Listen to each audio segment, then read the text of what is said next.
everyone. I'm your host, Heather Dawson, and welcome to the August episode of Healthy RC Living. Well, Healthy RC Living focuses on healthy options throughout the city, including the Casa Dinner Celebration.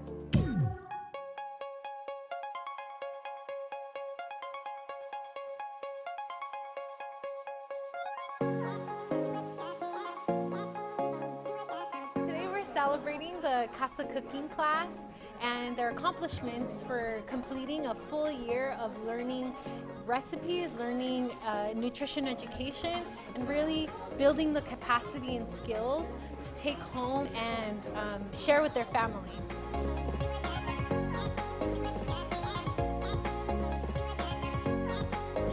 So Chef Gino has worked with us for almost a decade, and he's really helped build these communities so that they can live healthy and be empowered to cook their own food, learn how to create recipes that are good for them and taste good.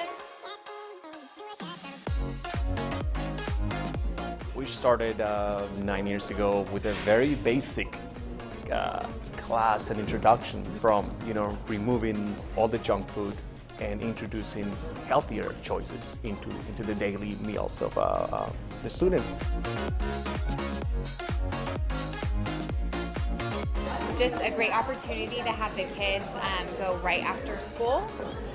Just kind of a smooth transition into the healthy eating and cooking. Great benefit for the parents to come out as well. A lot of the kids will talk about how they're cooking these meals at home and just eating healthier. I think the kids absolutely love it. I think it's definitely an enriching opportunity that allows them to mix in science of cooking, the math that's behind cooking, as well as be able to go home and cook themselves a healthy snack. I'm Gabriella Alanis. My habits changed. I'm taking a cooking class because there's some things I've never tried before, and once I tried that, I started liking them more, and I started eating more and more healthy.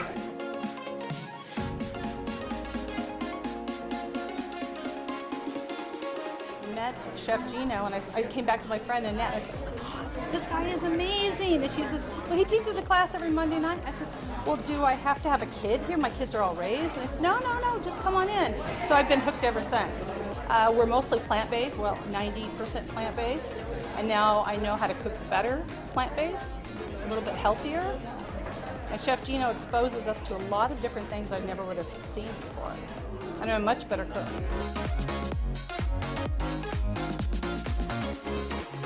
I guarantee you, if you come once, you're gonna want to come back again and again and again. It's a lot of fun. It's a lot of knowledge that I give them that they don't have. It's knowledge that is not out there. And something as simple as how to cook a vegetable to taste good without having to fry it. Something as simple as making rice taste delicious without having to load it up or make it swimming in oil. Little techniques like that kind of like enlightens their minds, and they want to come back. So give it a try and you'll like it.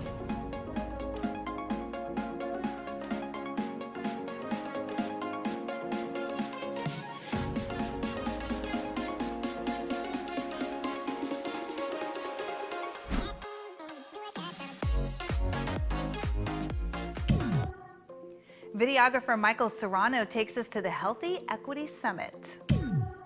One of the missions of the Health Equity Summit is to find unique and innovative ways to engage the community so they can experience health equity challenges and see some of the challenges that community members face. So we wanted to present an event that provided an opportunity to do some role playing and walk through experiences such as getting to work, finding transportation, providing shelter for your family, and getting health services.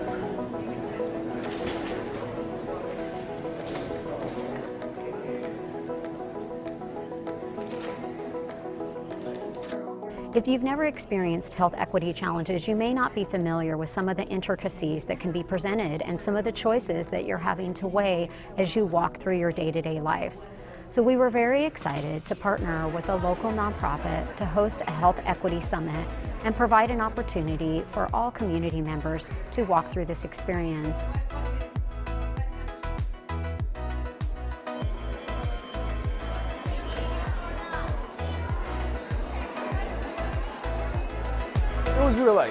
See, for me, even though I know it wasn't real, I was still like overwhelmed in a way because I couldn't pay my rent.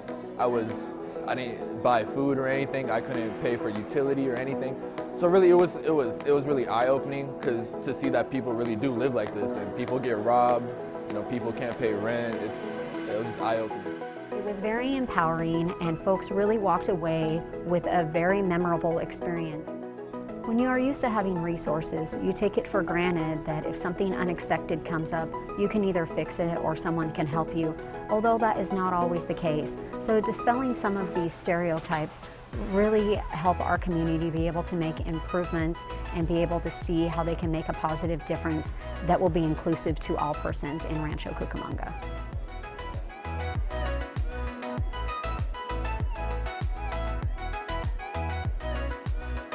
I definitely think it gives people the opportunity to have a small glimpse of the frustration that our families go through, that our teenagers go through, that our children go through, and through not really so much from their own fault. So I think that was a different perspective, and also it really showcases how it's really hard to get ahead when you're that far behind.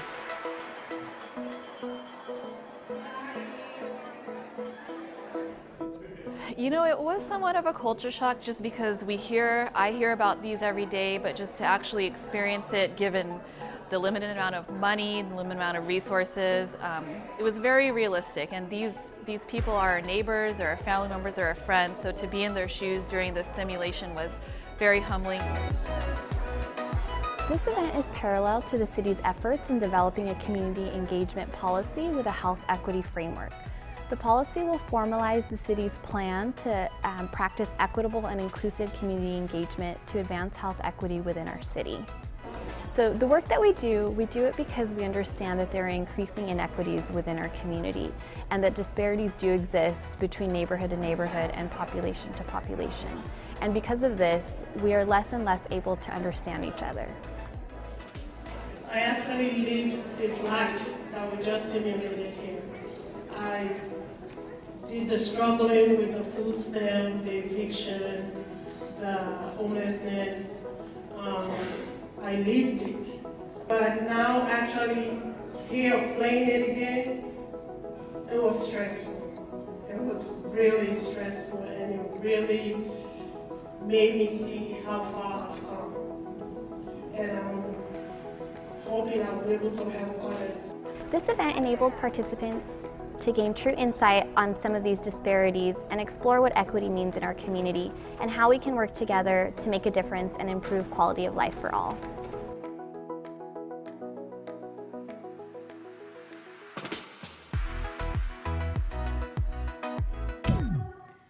Let's see why sustainability is so important to our city.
Arbor Day was celebrated throughout the city, including a hole digging event at Hermosa Park.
They're good for our community and they provide shade for us and homes.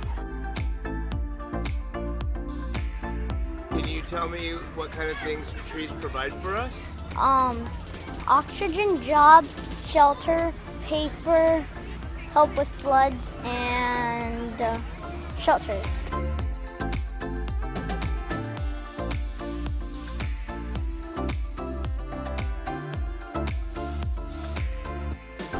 Can you name the parts of a tree?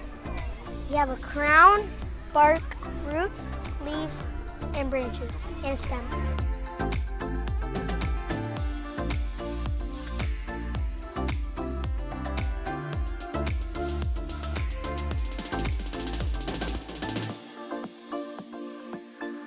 Between the classroom presentation and planting trees today, what have you learned?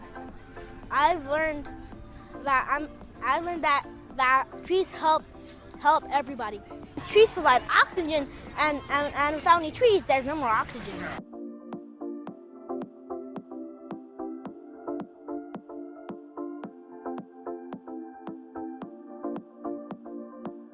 Today was awesome.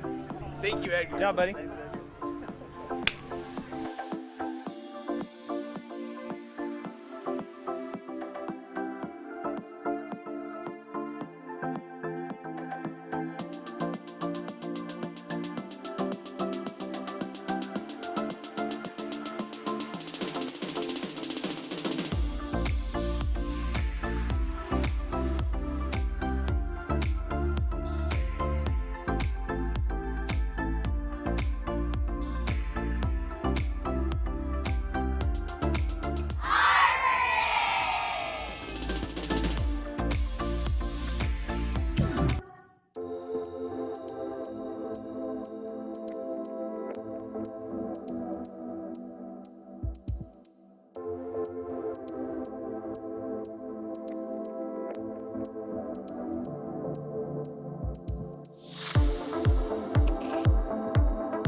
City of Rancho Cucamonga's youth leaders received first place in the state and county for the video competition for the Directing Change program. The film was called La Ropa Sucia, or Dirty Laundry, and discusses the cultural stigma of mental health. Videographer Michael Serrano did an excellent job. Let's check it out.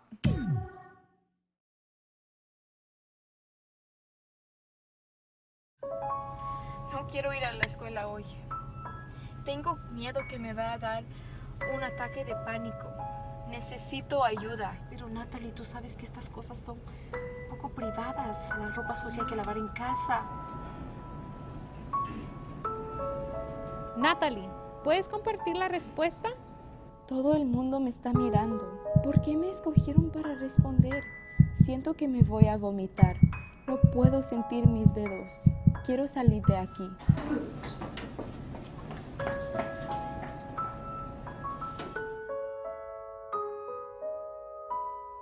¿Estás bien?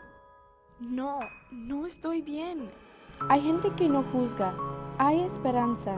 La ropa sucia se debe sacar a la luz pública. No estás solo. El estigma con la salud mental afecta a todas las culturas. Puedes ser tú la persona que rompa el ciclo. It's not the usual memorial park that most of us are used to seeing. But then again, the young inhabitants of this park are not typical of those who've passed on early in life. The Garden of Angels in Yucaipa is the final resting place for newborn babies that have been tragically discarded by their often desperate and despairing mothers. This very unique memorial garden is the creation of Debbie Ferris, an everyday mom who was prompted by the tragic story of a newborn baby boy that was discarded along a Southern California freeway.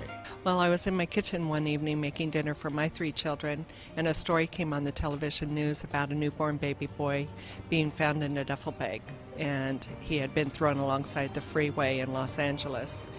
And I just couldn't get the thought of that child out of my mind. I just knew I had to do something. It was kind of a turning point in my life to stop and say yes, that I'm going to do something for this child, to honor him and value him and give him a little bit of love and dignity and a name, or just to keep going in my busy life. And I choose to stop. Debbie's heart reacted quickly with the creation of Garden of Angels and Safe Arms, Safe Haven for Newborns.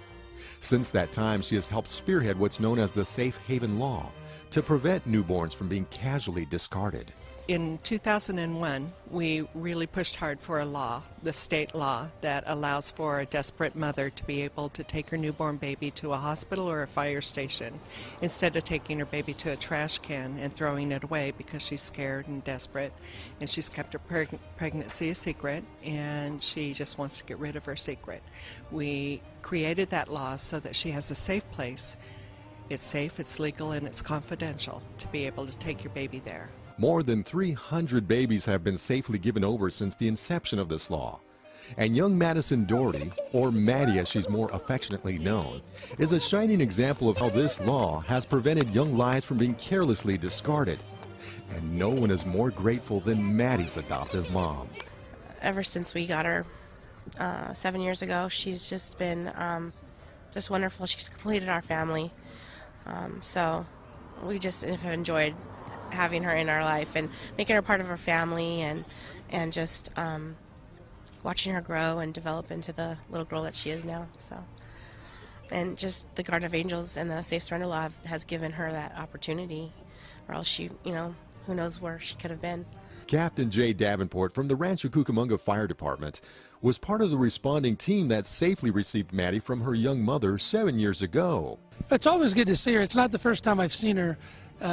Michelle, her mother, lives in town, and when she was about 3 years old, she first contacted me. So I've been seeing her grow up for about the last 4 years, and I just love seeing her all the time. They come by the station every few months, and I see her, and every time I see her, it's kind of almost like your own little daughter, because I saw her right when she was first born, and it's just fantastic to see her growing, and it's a success story of the whole program that the state has set up. All the players of this unique saga reunited at Fire Station 174 in Rancho Cucamonga for a very special presentation by Stater Brothers Charities. According to Stater Brothers CEO Jack Brown, Supporting the work of the Garden of Angels is something they just had to be part of. Well, you know, it isn't often that we have a chance to see the end results of the charity of Stater Brothers. We give $15 million a year to the communities we serve. But here in Rancho Cucamonga this morning, we're able to see this beautiful young woman who was a survivor in a program designed by Debbie Ferrers to be sure that every child has a chance in life. And I'm thrilled to be here and to be able to be a part of this. The next major goal for Debbie and her organization is the creation of a home for young women facing a crisis pregnancy. But till that time, she will continue her mission of preserving the lives of little ones, like Maddie. There's a little group that they call themselves the Living Angels, and that's what she is, and that's what the rest of the children that were safely surrendered, that's what we call them. From Rancho Cucamonga, this is J.R. Ibarra. At 90 years young, the house Sam Maloof crafted for his late wife Alfreda and their family has been turned into a historical museum and is now the Sam and Alfreda Maloof Foundation for Arts and Crafts. With pieces at the prestigious Sotheby's, it's hard to imagine why Maloof is still having a hard time realizing just how good his work is. See how beautiful the wood is here. And, well, I never knew if I was good enough. I still, every time I make a piece, even now after 60-some years, and everything that I make is on commission. I wonder if the client is going to like it. I hope they like it. And people did like Maloof's work. The furniture Maloof crafted began when he married Alfreda. The young couple had very little money or furniture, and so Maloof went to work. I made furniture out of whatever I could find, scrap wood that was dunnage and all. And several people approached me and wanted furniture, and I didn't know if I should do it or not. Quit my job as a graphic artist. And Frida said, we can do it, Sam. We really can do it. And with her encouragement and her love, I quit my job and started making furniture.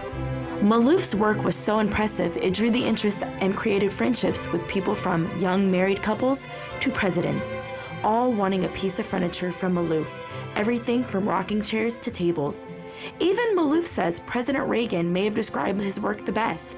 I went to Washington and met them, and it was presented to President Reagan. I remember he said, I just didn't know that people made things like this by hand anymore. It's a beautiful feeling to it.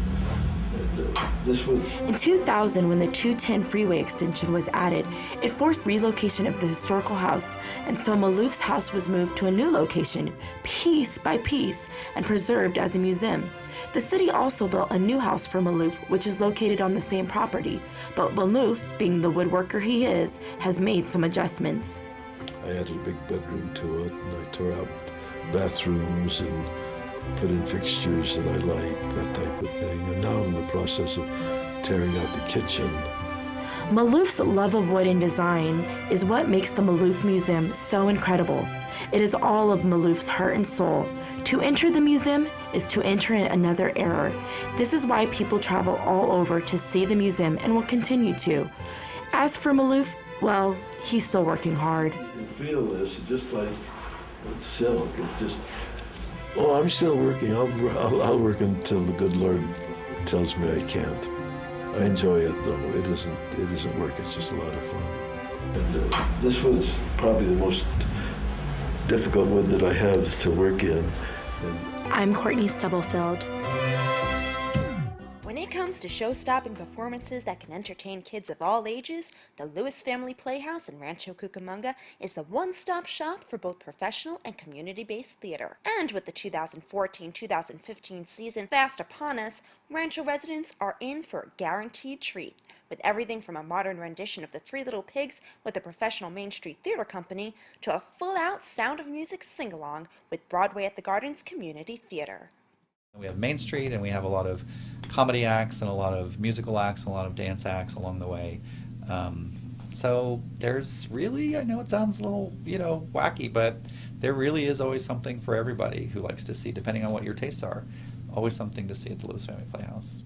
The Main Street Theater hires some of the best professional actors, directors, designers, and performers recruited not only from Star Central Los Angeles, but from all over the country. This year, young audiences can enjoy modern spins on The Three Little Pigs and The Prince and the Pauper. We do theater for young audiences, so all of our shows are based on classic or contemporary children's literature. The Main Street Theater Company performances run for 3 months, 3 times a week and twice a day. A schedule that producer Maria Hepner says sells out the 550-seat theater every time to younger students, who she boasts as some of the best audiences. It's wonderful. They're the best audiences in the world. They're honest and they're vocal, and we love having them come. And one of my favorite things is that after the performances, we usually do a question and answer session with them, with the actors, and they ask really wonderful questions, not only about the stories, which hopefully they have read in school, but just about the process of theater and how we make things happen. Tickets are currently on sale. For information on how to be a part of the community theater or snag tickets to any of the shows, visit their website at lewisfamilyplayhouse.com, their Facebook page, or give them a visit at the box office. And that wraps up the August episode of Healthy RC Living. If you tuned in late, don't worry. You can catch Healthy RC Living all month long, airing daily 3 times a day at 8 in the morning, 3 in the afternoon, and 7 in the evening, right here on Channel 3, except Wednesdays. Or watch all episodes online, healthyrc.com, and please check out our new blog. I'm your host, Heather Dawson. We'll see you next time.